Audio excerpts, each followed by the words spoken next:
Vamos ler o texto bíblico. Depois da leitura do texto, o coral também ainda nos conduzirá em mais uma bela canção de louvor ao Senhor, de reflexão. Mas antes, abra sua Bíblia no texto da segunda carta a Timóteo, de Paulo a Timóteo, capítulo 3,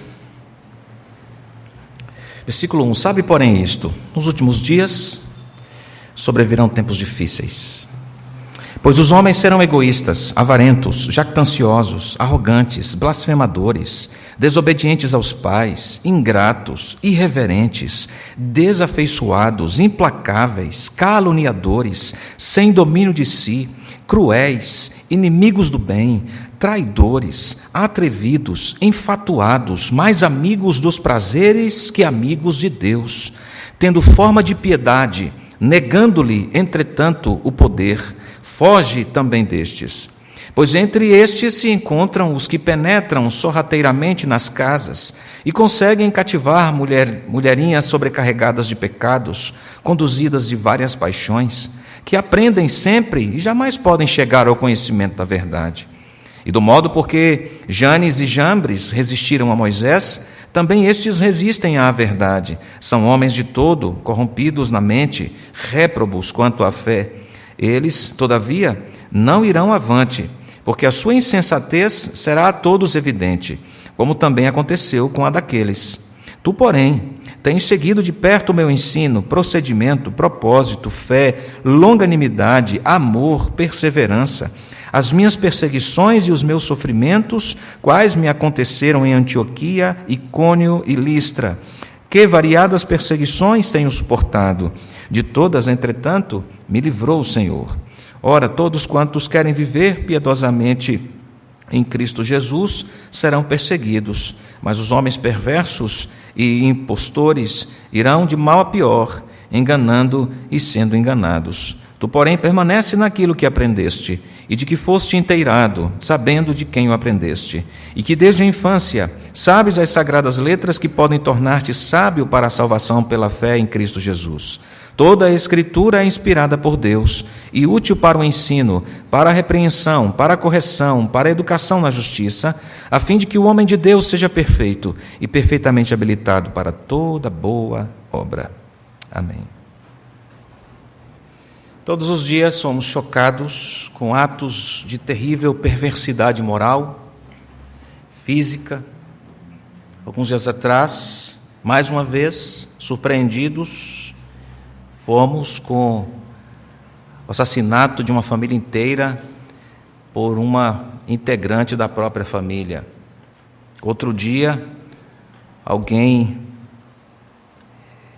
ateou fogo em um morador de rua. É inevitável para nós, ao lermos um texto como este de 2 Timóteo, capítulo 3, sem nos chocarmos com a agudeza e o ferrão do pecado. Os efeitos que ele produziu no mundo e no homem são devastadores. Quando consideramos que Deus criou o ser humano para refletir sua bondade, sua glória, para se deleitar nele como fonte de toda a vida, ficamos realmente estupefatos ao vermos nesses tristes adjetivos característicos apresentados aqui, a que ponto o ser humano chegou. Nós vemos esse retrato do ser humano nas manchetes dos jornais, nos bairros, nas cidades, estados, países, e dói mesmo, sempre que testemunhamos um lar desfeito, mais um escândalo de corrupção, violência nas ruas, homicídio. Esse é o resultado devastador do pecado. E todo ser humano que não tenha sido alcançado por meio do Evangelho transformador de Jesus Cristo tem sim o potencial para o mal ardendo em seu interior. Tem a capacidade de agir conforme a sua natureza inimiga de Deus. E o que esta natureza demanda? O que deseja a natureza pecaminosa? Tudo que é mal. É isso que a natureza pecaminosa deseja. Toda ação contra Deus e contra o próximo. São estas as demandas da natureza corrupta, conforme Gênesis capítulo 6, versículo 15. A expressão que o apóstolo utiliza aqui na primeira chave do verso 1, sabe, porém, isto nos últimos dias, esta expressão últimos dias, como dias difíceis, trata de um tempo entre a ascensão de Jesus ao céu e a segunda vinda. E este tempo entre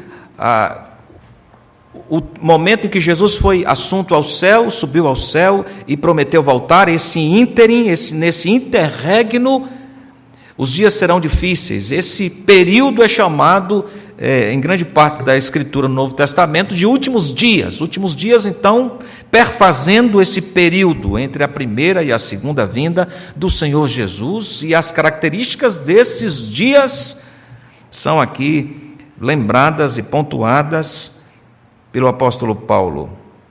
É um tempo caracterizado, em suma, pela inimizade contra Deus.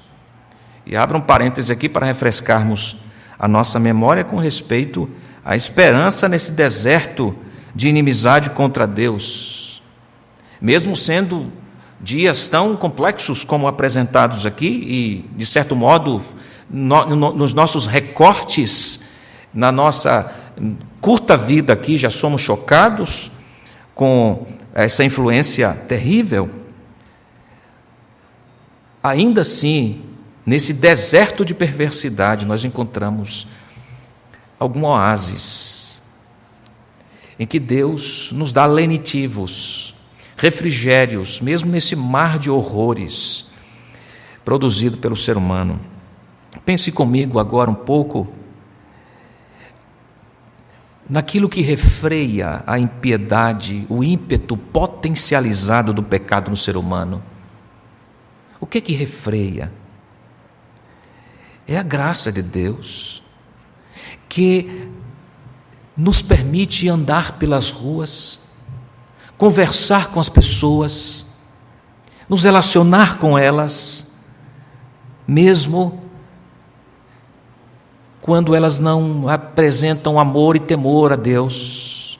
A graça de Deus nos permite esses encontros, nos permite o mínimo convívio solidário. É a graça de Deus, porque o ser humano sem Deus tem no seu coração o potencial para as mais esdrúxulas ações, as mais tenebrosas ações.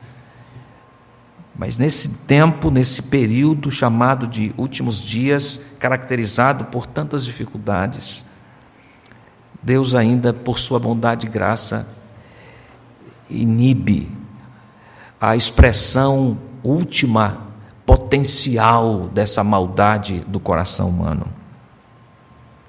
Mas volte comigo para a agudeza desse tempo difícil descrito na Bíblia. E o que é que se requer nesses tempos difíceis?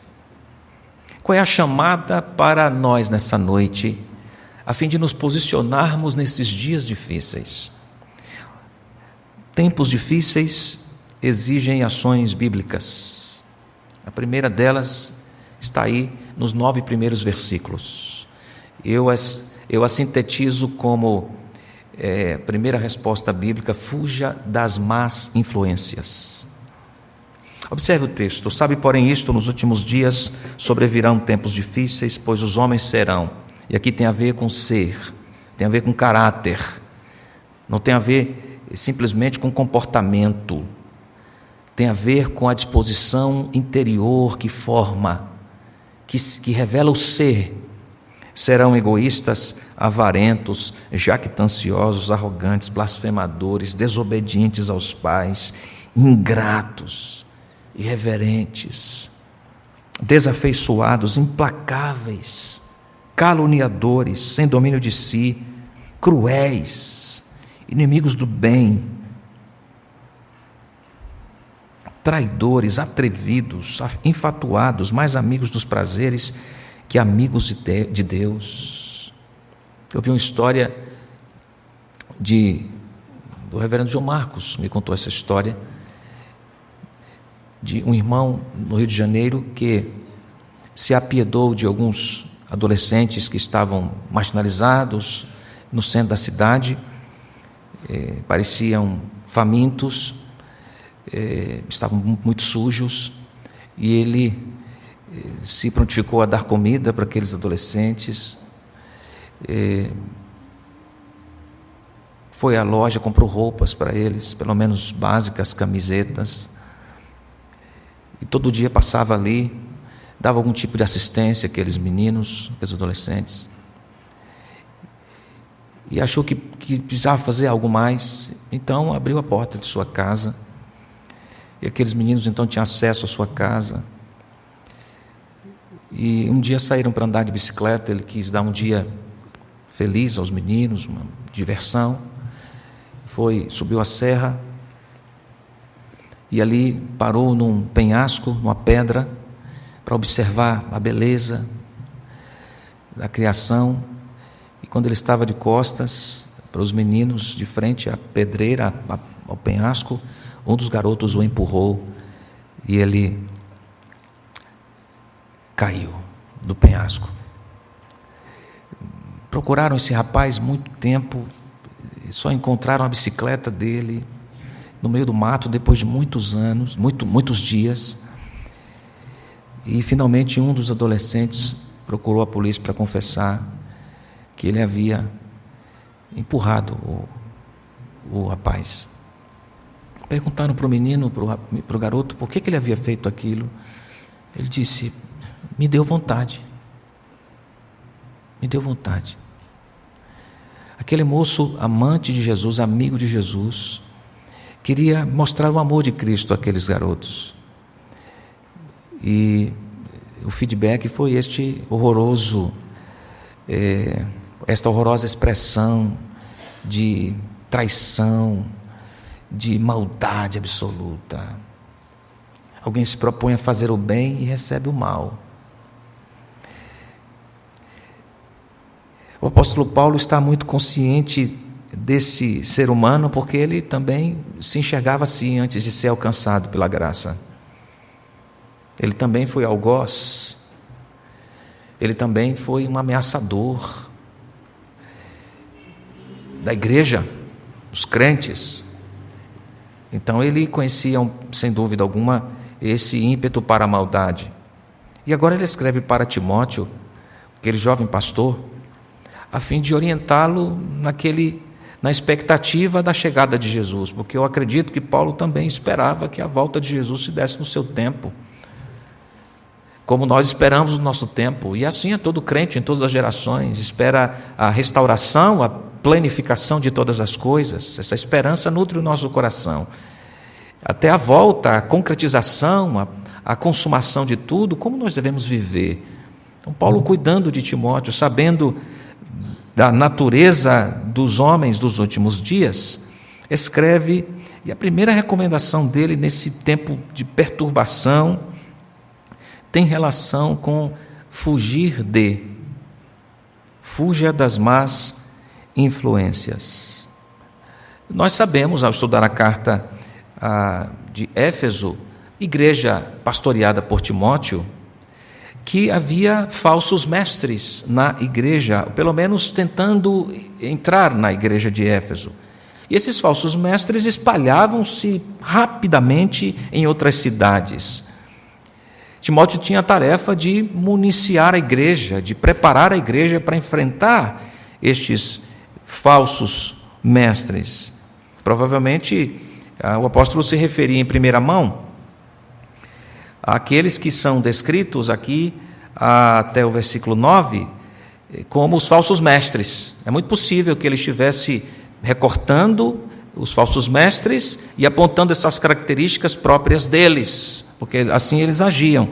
Mas nós não podemos negar que isto aqui se estende além dos falsos mestres. São características fruto do pecado no homem, do desvio de Deus. Então, de modo que podemos traçar, por exemplo, um paralelo entre Romanos capítulo 1, versículos 29 a 31, que fala dessa perversidade comum a todos os homens longe de Deus, com esse texto de 2 Timóteo, capítulo 3. Pelo menos são 19 características, e o paralelo é muito curioso. Homens amantes de si mesmos, avarentos, presunçosos, soberbos, arrogantes, blasfemos. Quando falam para ferir, usam de linguagem contrária à de Deus, seja para insultar Deus, seja para insultar o próximo, são desobedientes aos pais, ao pai e à mãe, perderam qualquer referencial de submissão da autoridade, são ingratos, não apreciam o que lhes foi feito por Deus, a graça comum, nem pelos seus pais, nem por ninguém, são profanos, andam na contramão da honestidade, da santidade, são sem afeto, são insensíveis, desprovidos de qualquer sentimento de bondade, de respeito, sequer de afeto comum familiar. São irreconciliáveis, suas brigas não terminam, são sempre reticentes. Esses homens sem Deus lançam-se através de sua comunicação e ataques contínuos de ódio e falsidade. Eles são caluniadores, são incontinentes, são cruéis, são sem amor para com os bons, expressão usada. São traidores, são obstinados, são mais amigos dos deleites, dos prazeres do que amigos de Deus. Desprezam a virtude, honram a imoralidade, a violência. É possível que você tenha amigos assim, amigos no sentido de conheça gente assim. Quem sabe no seu trabalho, gente que tem prazer na piada imoral, que tem prazer em contar para todo mundo no trabalho que está traindo a sua esposa e conta isso em tom jocoso, de vantagem, de que é o garanhão. De mulheres que tratam o pecado como algo belo, a traição ao marido, como uma virtude, uma vantagem, a supressão da verdade, a omissão da verdade para ganhar vantagem no serviço, dormem com o chefe para ter alguma vantagem no trabalho. Esse é um mundo pintado pelas novelas, pelas séries.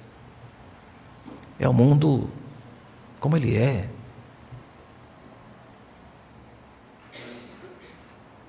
Como é que a gente pode viver assim, nesse mundo? Há pouco tempo conversava com uma mãe e um pai que estão sofrendo pela rebelião do filho. Coisa triste, um filho rebelde. Um filho que não demonstra amor, respeito. Aqui está. Atrevidos, irreverentes. Então Paulo diz a Timóteo: fuja da companhia, da influência de gente assim. Veja que aqueles falsos mestres tinham uma estratégia. Eles aproveitavam a ausência dos maridos para visitar as mulheres, e que davam toda a abertura para o engano, para o ludibriar, a mentira. Por isso Paulo usa essa expressão mulherinhas. Essa expressão está aqui para destacar a promiscuidade espiritual daquelas mulheres. E os falsos mestres entendiam que a influência das mulheres era um passo importante para influenciar os maridos. Paulo diz: olha, estas aprendem sempre e jamais chegam ao conhecimento da verdade. Versículo 7. E depois ele lembra um episódio envolvendo Moisés, de homens também que foram alvos da mentira e foram corrompidos na mente, e esse efeito da corrupção da mente se revelou em suas ações. É o caso de Janes e Jambres, que se opuseram a Moisés como fruto da sua perversão à verdade. Mas Paulo diz no verso 9 que a gente deve olhar para esse tempo difícil, reconhecer o cuidado de Deus nos dando bons conselhos, boa orientação e a consciência de qual é o nosso lugar. Parece-me que esta é a grande chamada aqui. Timóteo, saiba qual é o seu lugar. E o seu lugar não é na influência de tais pessoas que são governadas pelo seu próprio pecado. Qual é o seu lugar? Não é sob a influência delas, porque elas não irão avante, verso 9. porque a sua insensatez será a todos evidente, como também aconteceu com a daqueles. A primeira resposta bíblica, portanto, tem a ver com ter discernimento para saber quais são as nossas influências. No caso negativo, fugindo das más. Evite, fuja. É a recomendação que Paulo dá aqui no verso 5. Foge também destes. Foge destes. Ou seja, não se deixe submeter à influência deles. Não seja alvo deles. Em segundo lugar, uma segunda ação bíblica é o tom positivo. Se a primeira é um tom negativo, não se associe com. A segunda é positiva. Imite, então, as boas influências.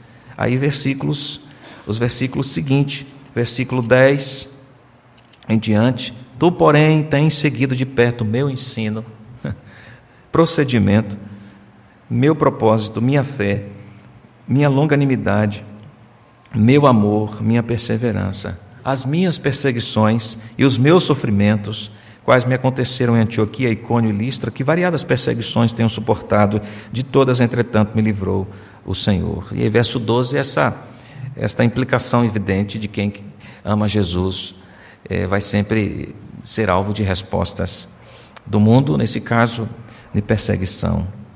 Timóteo, fuja das influências más. Timóteo, imite as boas influências. Siga meu ensino, minha conduta. Timóteo conhecia a vida do apóstolo Paulo e a resposta dele diante da contrariedade, mesmo diante das perseguições. Como não lembrar daquele episódio em que ele e Silas foram acorrentados de ponta cabeça, depois de apanharem e ficarem ali encarcerados na prisão? A resposta foi cantar, e eles cantavam à meia-noite. Quem poderia, se não fosse alvo da graça de Deus, responder dessa maneira? Deus operou ali um grande milagre, você se lembra? Deus libertou não somente Paulo e Silas da prisão, mas libertou o carcereiro e toda a sua família da prisão em que se encontravam. Houve salvação naquele dia. O apóstolo anunciou o evangelho. As pessoas se converteram. Paulo está dizendo: siga meu exemplo diante da contrariedade. Siga o meu amor, minha relação demonstrada à igreja, inclusive aos meus próprios algozes, minha paciência, meus sofrimentos. Como alguém pode dizer assim, siga-me, sendo imperfeito? Você pode dizer isso. Siga-me. Podem me imitar. Por que Paulo diz isto? Siga-me. A boa influência aqui é usada pelo próprio exemplo dele, porque a consciência dele do processo em que estava de aperfeiçoamento a Cristo era a consciência de alguém que caminhava nos passos de Cristo.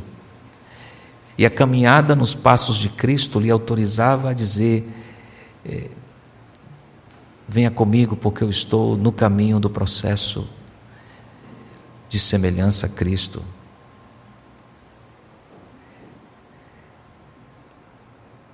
Tu tens seguido de perto o meu ensino. Tu tens visto quais as minhas ações e quais as minhas reações. Tudo o que eu enfrentei. Nós temos o relato de 2 Coríntios 11, 21 a 33, Romanos 8, 18. Pela maneira como o verbo se apresenta aqui, no sentido de tens seguido, a ideia é que Timóteo já havia tomado a posição de imitar Paulo. O que Paulo está dizendo? Refrescando a memória dele, intensificando esse olhar para as boas influências. Timóteo estava sendo estimulado a posicionar-se, agir em harmonia com a verdade, com o Evangelho de Jesus Cristo. Porque apesar das implicações da fidelidade, por exemplo, às perseguições, Deus o livrava, Deus o sustentava. E não é o Senhor que nos livra das ameaças Não é o Senhor que nos livrou da própria agudeza da morte? Não é o Senhor que nos livra do mal? Quando oramos a oração que o Senhor nos ensinou, a oração do Pai Nosso, não é este o pedido que fazemos? Livra-nos do mal. O Senhor nos livra da negação, por enfrentarmos juntos as implicações da fidelidade ao Evangelho. Imite o que é bom, imite as boas influências. O conselho aqui tem duas implicações: a chamada para olhar além de si e o colocar-se à disposição para ser visto, para ser imitado. Então tem a ver com o testemunho de quem diz e a disposição para caminhar de quem ouve. Eu me pergunto se nós sabemos usar com discernimento, se temos usado com discernimento esse critério de avaliação de nossas amizades, de nossas influências. Deixa eu fazer uma pergunta para você, homem e mulher presbiterianos. O que você tem lido ultimamente que tem influenciado o seu pensar? Quem você tem ouvido? Os conselhos de quem você tem ouvido ultimamente? São boas influências? Más influências? Os tempos são muito difíceis, e se a gente não cuida da mente, dos ouvidos, do coração, a gente terá muita dificuldade em encarar as consequências aí presentes no versículo 12, em responder com fé diante das implicações do verso 12. Uma ocasião eu tive que dar uma palavra a um grupo de mães da igreja acerca da influência de um youtuber aí, eu não vou dizer o nome, não estou aqui para fazer merchan dele, expressar minha contrariedade absoluta com o que esse moço tem feito, influenciando negativamente as crianças. E fui motivado porque vi que as crianças tinham até bonecos desse sujeito, coisa do gênero e tal. E eu nunca tinha ouvido falar no sujeito, eu não sou muito ligado nesse mundo de mídia, assim. Eu confesso que o meu tempo é tão precioso que eu tenho uma dificuldade, eu não tive ainda a habilidade de poder administrar o meu tempo, de sorte a ficar ouvindo esse tipo de coisa. Eu realmente trava tudo e eu corro dali, enfim. Mas aí, pela circunstância, eu tive que estudar quem era aquele sujeito abominável, Homem das Neves. E aí eu vi o tal do cara, né? Eu fiquei de cabelo em pé, os poucos que tinha na ocasião, e eu fiquei indignado. Como alguém da igreja, um pai e uma mãe crentes, poderiam permitir o seu filho ouvindo aquela baixa promoção, aquela cultural, pelo menos, uma baixa promoção cultural. Não tinha nada demais, de bom. Assim, eu vou assistir isso aí porque tem algum nível de cultura. Não tinha nenhum nível de cultura. Nada. Não, isso aqui tem uma apresentação bacana. Não tinha também. Péssima qualidade. Em todos os níveis. E aí ensinava os meninos a mentirem para os pais. Ensinava as crianças a omitirem para os pais, ensinava as crianças a fazerem joguinho, a fazerem birra com os pais, como se fosse uma coisa bacana. E eu falei, não é possível que alguém em sã consciência não tenha uma boa peneira para dizer, não, em casa não vai entrar isso não. Então me reuni com os pais, você já imagina, né? O cajado subia e descia o tempo todo, né? E aí algumas mães diziam,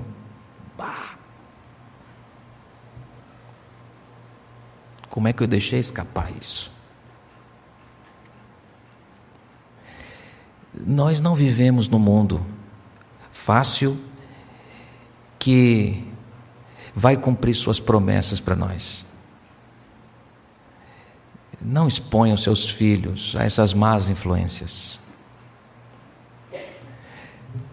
Em uma outra ocasião, há muitos anos atrás, eu fui visitar uma família, eu e outro colega. Não digo de onde é e não digo o nome, mas nunca esqueci dessa experiência. E chegamos lá, de imediato vimos um envelope de, entre aspas, associado desses movimentos religiosos aí. Não tem envelope, não é assim que chama, não é membro de igreja, chama associado, né? Acho que é isso.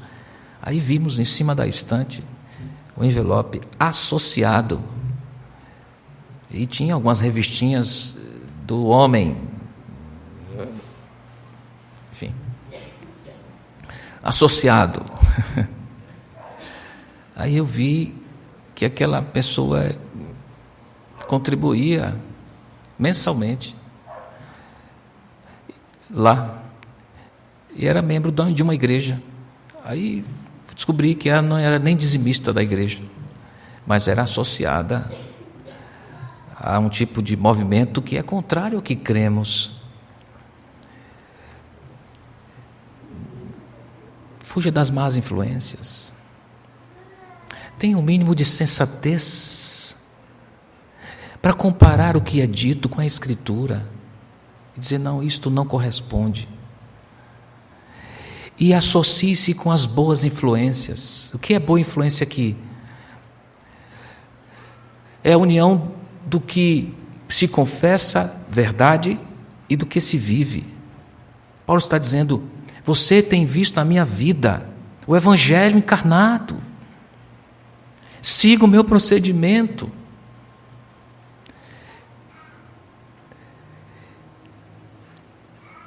Imite as boas influências. Seja imitável e imite pessoas que estão crescendo na fé. Evidentemente que isso diz respeito a relacionamentos, a responsabilidades, a coragem para alguém viver na verdade, que não tem do que se envergonhar, não tem do que esconder.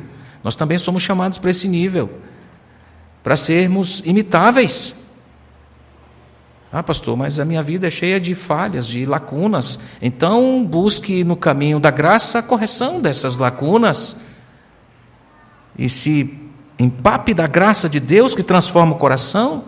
Está esperando o quê para ser imitável? Do mesmo modo como o apóstolo Paulo foi alcançado pela obra da cruz, nós também. Do mesmo modo que ele foi alcançado pela pessoa de Cristo Jesus, nós também. Do mesmo modo que Cristo Jesus era modelo para a vida dele, também é modelo para a nossa vida. A diferença, muitas vezes, é que Paulo havia entendido isto no sentido correto, e nós, às vezes, não entendemos isto. Há uma lacuna incrível entre o que nós ouvimos e cremos e o que nós praticamos. É inacreditável como nós temos dificuldade de linkar as coisas, de aplicar as coisas. A pergunta é: o que eu vou fazer com isso amanhã, lá em casa, com os meus funcionários, com a minha esposa, com os meus filhos? A gente parece que sofre de esquecimento. A gente tem dificuldade de aplicar isto, a verdade de Deus, e aí é influenciado tão rapidamente. O que Deus requer de nós é fidelidade, imitação do bom, do perfeito, e Ele é Jesus Cristo. Caso contrário, nós não seremos instrumentos de honra e também nós não poderemos ser imitáveis. Deus está trabalhando em nós. As pessoas precisam perceber isto. Nós imitamos o Senhor, as pessoas precisam perceber isto. Nós buscamos viver de maneira integral a fidelidade ao Senhor em todas as áreas da nossa vida, no ensino, na conduta, nas metas da nossa vida, fundamentadas pela fé, mesmo até as reações diante das adversidades e diante dos adversários precisam ser exemplos. Imite boas influências. Então o resultado é que você será um exemplo de boa influência. E o texto termina, nessa sessão, com Paulo enaltecendo o fundamento da influência, de onde a gente aprende a sabedoria, de onde a gente recebe discernimento para julgar as coisas. De onde?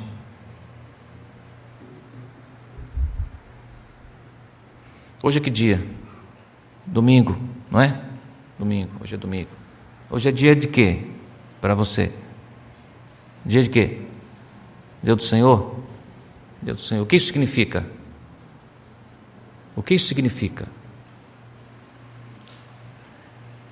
Que há atividades que eu faço na semana, que eu poderia fazer na semana, que não dá para fazer hoje. É isso? Também. Por exemplo, eu gosto de correr, mas hoje não dá para correr hoje. Eu tenho que correr em outra direção, com a mente, o coração. É o tempo que eu preciso usar para refletir em outras coisas. Gosto de futebol, gosto de ir no estádio, né?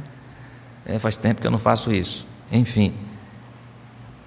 Mas hoje, domingo, não dá para fazer isso, não é dia para isso, porque hoje é dia de quem? Quem é que não tem esse tipo de critério e se tiver qualquer coisa, seja domingo ou não tem nenhum problema com isso, e vai mesmo, e volta acabado, desgraçado? Quem é que faz assim? É quem não conhece a Deus, não é assim? A rotina é outra, não é? Você se levanta de manhã cedo, diz assim: alegrei-me quando me disseram, vamos à casa do Senhor, se empeteca toda, fica bonitão, e então vem para a casa do Senhor para ouvir a palavra do Senhor, não é assim? Aí à tarde você vem assim animado para o coral às 3:30 da tarde, não é? Com o bucho cheio ainda. E está aí servindo aí, vai ser daqui 10 da noite essa galera aqui, 10 da noite vai sair. Está feliz da vida. Por quê? Hoje é dia de quem? Dia do Senhor. Como já dizia há muito tempo o reverendo João Batista, né? Hoje é o feriado da nossa alma, a expressão que ele gostava de usar, não é? Domingo é o feriado da nossa alma. Curiosa expressão. Então tem coisas que não dá para fazer hoje, porque hoje requer outro tipo de movimento. Oh, amados, mas quantas vezes nós somos surpreendidos com ações estranhas no dia do Senhor? Só para dar um exemplo, não é? Das duas, uma: ou nós não entendemos o que é isto, ou nós entendemos e fazemos pouco caso, porque massivamente há uma desconsideração plena acerca disso.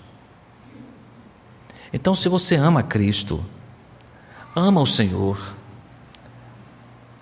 queira viver como Ele ordena. E aqui o fundamento para essas ações distintas nesse mundo tão difícil, de homens tão perversos, de índoles tão abomináveis, está aqui a partir do versículo 14 até o 17. Que Timóteo havia aprendido desde criança. 14, a mamãe e a vovó o ensinaram, levando a sinagoga, levando a comunidade para ouvir a palavra. Aí versículo 16: toda a escritura é inspirada por Deus e útil para ensino, repreensão, correção, educação na justiça. O que Paulo está fazendo aqui? Lembrando a Timóteo qual era o plano de voo dele, qual era o fundamento para as ações dele. Ações simples como escolher meus amigos. Eu preciso da palavra para escolher os meus amigos? Paulo diz a Timóteo: sim, porque você precisa fugir de influências más. Então precisa da palavra para o discernimento e o critério de escolha. Eu preciso da palavra para escolher as minhas boas influências? Sim. Você precisa da palavra para imitar o que é imitável. A palavra é norteadora. Então ela é útil para tudo, para ensinar, para corrigir, para repreender, para educar. E o propósito, versículo 17, é para que o homem seja maduro. A ideia aqui é esta: perfeito é de maturidade, alguém que cresceu na fé e está assim caminhando em direção à maturidade do varão perfeito, o Senhor Jesus. E não somente maduro, crescido na fé, que sabe escolher as suas influências, distingui-las entre as más e as boas influências. As más se foge, se evita, e as boas influências se imita. Essa habilitação da palavra é sempre generosa em repartir, porque diz o texto aqui que esse aperfeiçoamento, esse trabalho da palavra, essa construção da palavra é para que você seja útil, habilitado para toda má obra. Não é assim que está? Toda boa obra. Para que você seja habilitado para toda boa obra, para que você seja municiado, arregimentado para fazer o que é bom. E toda boa obra diz respeito ao projeto de Deus, à realização da vontade de Deus no mundo, reunir um povo para si, que está espalhado até o dia do casamento com o noivo.